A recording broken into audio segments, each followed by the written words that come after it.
இன்றைய தினம் அமெரிக்க Israel Iran யுத்தத்தில் பல தாக்குதல்கள் இழப்புகள் பற்றிய செய்திகள் வெளியாகி இருந்தாலும் 3 முக்கிய தாக்குதல் செய்திகள் பலரது கவனத்தையும் ஈர்த்து வருகின்றன. முதலாவது, அமெரிக்காவின் விமானந்தாங்கி கப்பலான USS இப்ரஹாம் லிங்கன் கப்பலை ஈரான் ஏவுகணை கொண்டு தாக்கிவிட்டதாக கூறியிருந்த செய்தி. இரண்டாவது, அமெரிக்காவின் F-15E ஃபைட்டர் ஜெட் தாக்கி வீழ்த்தப்பட்டதான செய்தி. மூன்றாவது, இதுவரை ஈரான் மேற்கொண்ட தாக்குதலில் 560க்கும் மேற்பட்ட அமெரிக்க படைவீரர்கள் பலியாகி அல்லது படுகாயமடைந்துள்ளதாக ஈரானின் IRGC உத்தியோகபூர்வமாக வெளியிட்டுள்ள செய்தி. இந்த 3 செய்திகள் பற்றியும் இந்த செய்திகளின் பின்னணி பற்றியும் தான் இன்றைய உண்மையின் தரிசனம் நிகழ்ச்சியில் நாங்கள் ஆராய இருக்கின்றோம்.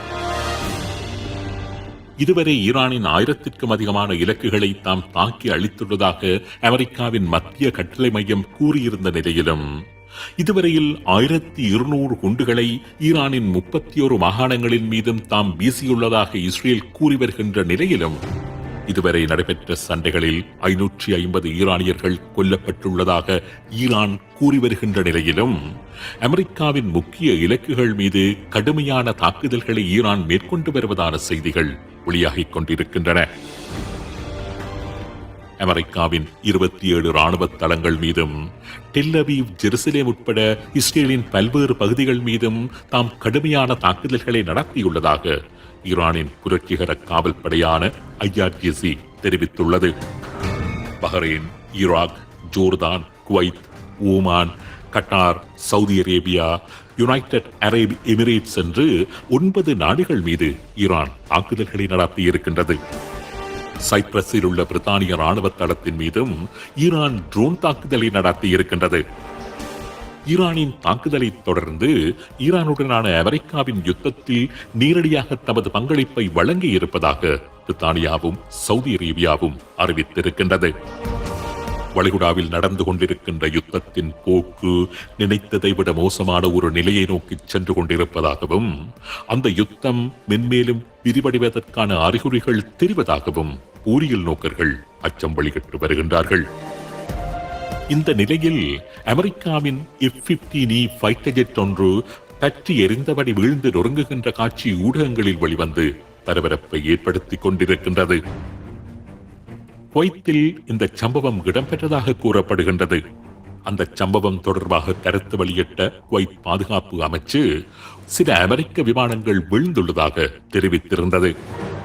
விமானங்கள் என்று பன்மையில் குவைத் பாதுகாப்பு அமைச்சு கூறியிருந்தது. அதாவது ஒன்றிற்கு மேற்பட்ட விமானங்கள். இந்த நிகழ்ச்சி தயாரிக்கப்படுகின்ற போது கிடைக்கப்பெற்ற தகவல்களின்படி வடக்கு குவைத்தில் குவைத் ஈரான் எல்லையில் ஒரு அமெரிக்க விமானம் விழுந்துள்ளது தெரிய வருகின்றது. குவைத்தையும் ஈராக்கையும் பிரிக்கின்ற கூர் அப்துல்லா என்ற நீர்நிலையை அண்டிய பகுதியில் அந்த விமானம் வீழ்ந்திருக்கலாம் என்று நம்பப்படுகின்றது. விமானம் வீழ்வதற்கு முன்னதாகவே விமானிகள் விமானத்தில் இருந்து குதித்து விட்டதாக அமெரிக்கா தெரிவித்திருக்கின்றது. பரஷூட்கள் மூலம் தரையிறங்கிய அமெரிக்க விமானிகளை உள்ளூர்வாசிகள் பாதுகாப்பாக காவல் நிலையத்தில் ஒப்படைத்ததாக குவைத்தின் சில உள்ளூர் தகவல்கள் கூறுகின்றன.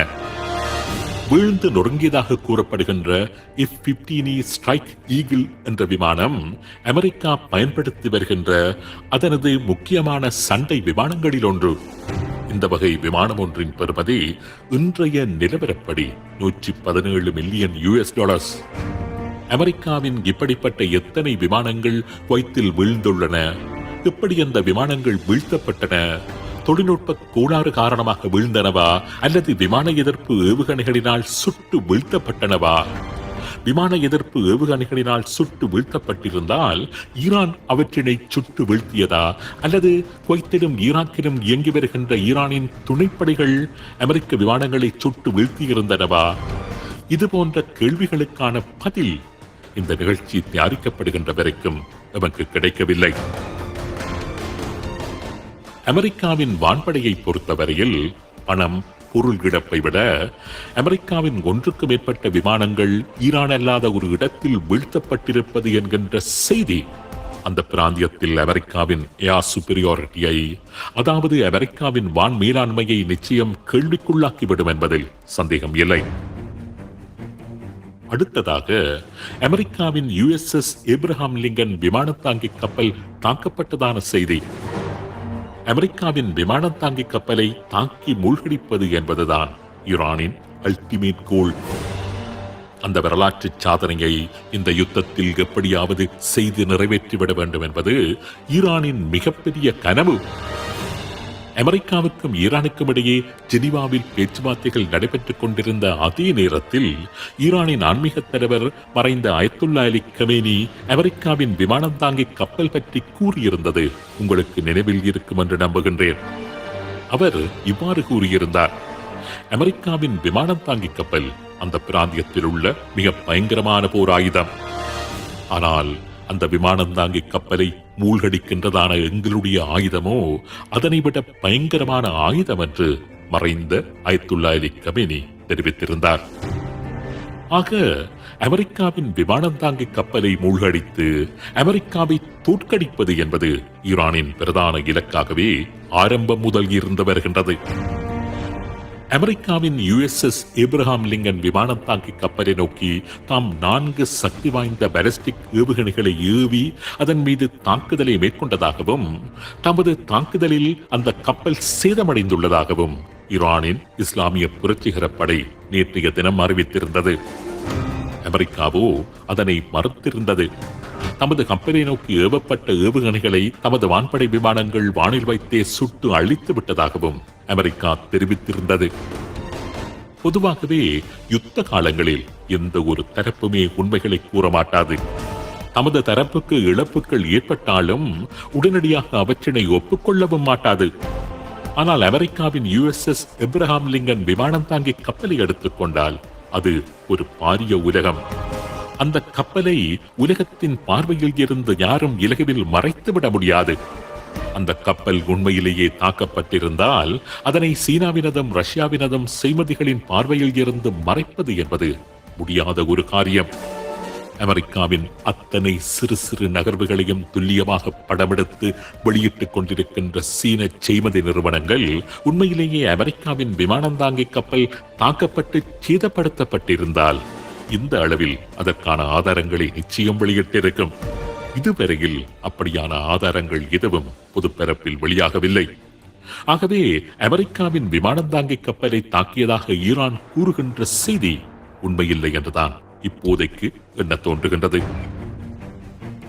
அடுத்ததாக 560க்கும் மேற்பட்ட அமெரிக்க படைவீரர்களை தாம் தாக்கி அழித்து விட்டதாக அல்லது படுகாயப்படுத்தி விட்டதாக ஈரானின் IRGC வெளியிட்டுள்ள செய்தி. நேற்று ஞாயிற்றுக்கிழமை அமெரிக்க அதிபர் டொனால்ட் ட்ரம்ப் வெளியிட்ட தகவல்களின்படி 3 அமெரிக்க வீரர்கள் மாத்திரமே கொல்லப்பட்டிருந்ததாக அவர் கூறியிருந்தார். ஒரு தரப்பு அமெரிக்க இழப்பு 560 என்று கூறுகின்றது. மத்திய தரப்பு வெறும் 3 என்று கூறுகின்றது. இரண்டுக்கும் இடையில் பாரிய வித்தியாசம். பொதுவாக இழப்புகள் பற்றி எதிரெதிர் தரப்புகள் வெளியிடுகின்ற தகவல்களில் இந்த அளவுக்கான வித்தியாசம் இருப்பதில்லை. ஆனால் 560 3 இரண்டுக்கும் இடையில் மிகப்பெரிய வித்தியாசம். நடந்து வருகின்ற சம்பவங்கள், மேற்கொள்ளப்படுகின்ற தாக்குதல்களின் வேகம் இவற்றினை அடிப்படையாக வைத்து பார்க்கின்ற போது அமெரிக்கா கூறி வருகின்ற 3 என்ற எண்ணிக்கையை விட அதனது தரப்பு இழப்புகள் நிச்சயம் அதிகமாக இருக்கலாம் என்றே கணிக்க வேண்டியிருக்கின்றது. அதேவேளை 560 என்ற ஈரானின் செய்தியும் சற்று மிகைப்படுத்தப்பட்ட ஒரு கணிப்பாகவே கருத வேண்டியிருக்கின்றது. போரில் ஈடுபட்டு வருகின்ற தரப்புகளை பொறுத்தவரையில் வெற்றி செய்திகள் தான் அந்த போரின் முடிவை நோக்கி நிலைமைகளை தள்ளுகின்ற காரணிகள். ஒரு யுத்த நிறுத்தம் வருவதற்கு முன்னர் அல்லது போர் முடிவடைவதற்கு முன்னதாக தமது வெற்றி செய்திகளை பதிவு செய்துவிட வேண்டும் என்பதில் இன்று யுத்தத்தில் ஈடுபட்டு வருகின்ற அத்தனை தரப்புகளும் மும்முரமாக இருந்து வருவதையே அவர்கள் போட்டி போட்டுக் கொண்டு மேற்கொண்டு வருகின்ற அறிவிப்புகள் வெளிக்காண்பிக்கின்றன.